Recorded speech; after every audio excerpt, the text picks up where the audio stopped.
Hello, nandito kami sa bahay-sambahan na pinagagawa.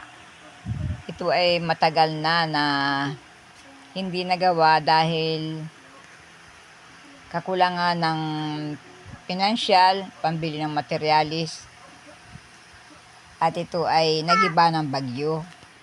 Kaya ngayon ay pinapagawa na ito. At kalahati lamang dito ang pinagagawa dahil kulang nga sa materialis. At yung kalahati ay susunod na lamang kapag mayroon ng pambili uli ng agamitin. Nilagyan lamang ito ng trapal para may silungan sa paggawa. Kaya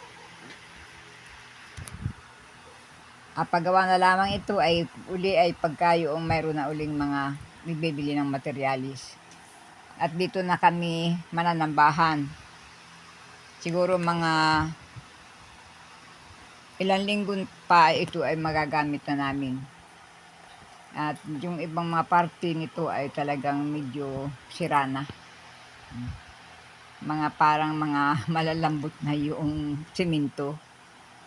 Kaya kailangan talaga dito ay matibay na pundasyon. Ito po ay nilinisan muna namin ang lugar na ito bago ito simulang gawin uli. Ang ginamit na po dito namin ay mga bakal na para hindi na po kainin ng anay. Dahil po sa lugar na ito ay maanay. Kaya bakal na po ang niligay dito. Ang nagtulong-tulungan na lang po namin ang paglinis dito at saka ang nagawa po nito ay ang aming pastor at ang may kasama po siya sa paggawa.